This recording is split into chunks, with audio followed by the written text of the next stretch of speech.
Thank you. Mr. President, I rise today to respond to Senator Kane's Senate Joint Resolution number 90.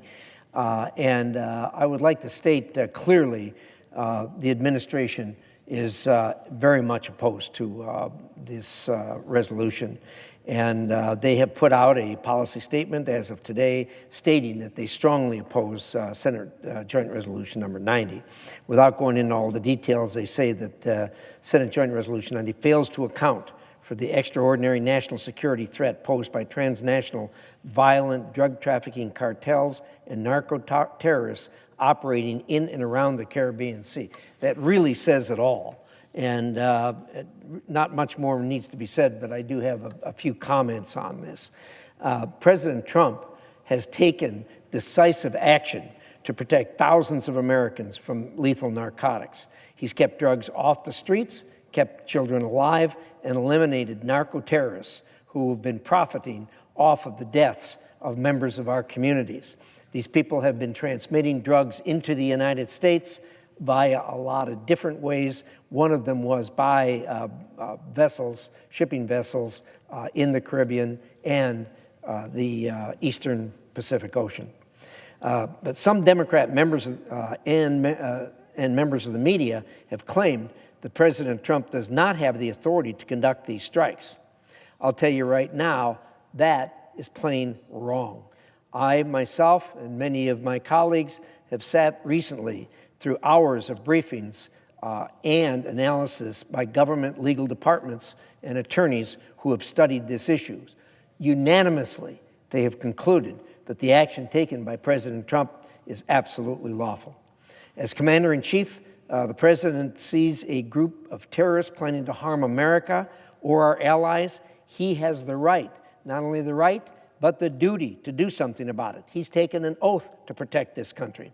And I and the majority of my colleagues are glad that the President took this action.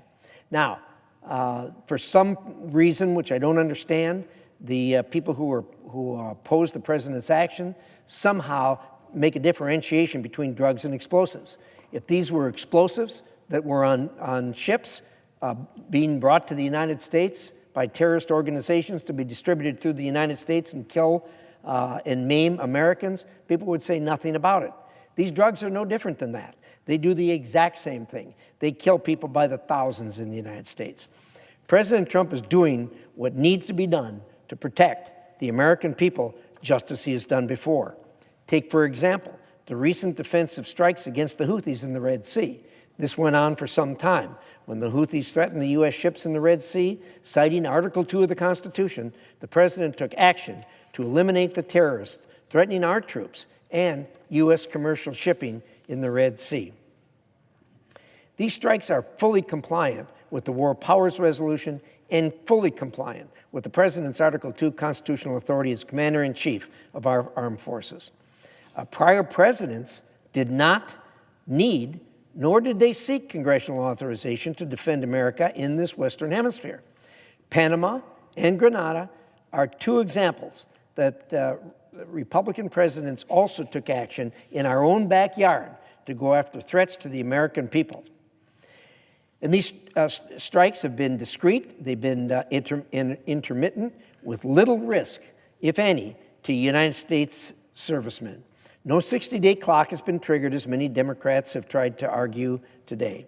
I wish my colleagues would join me here today in congratulating the President for what he has done and thanking the President for what he's done on behalf of the many parents who will not have to bury their children early and who will never know that they were saved from this.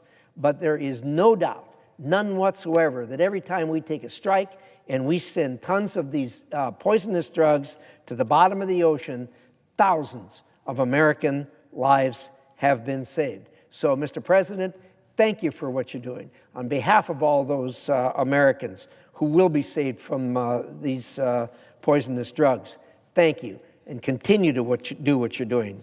I object to the resolution. Thank you, Mr. President.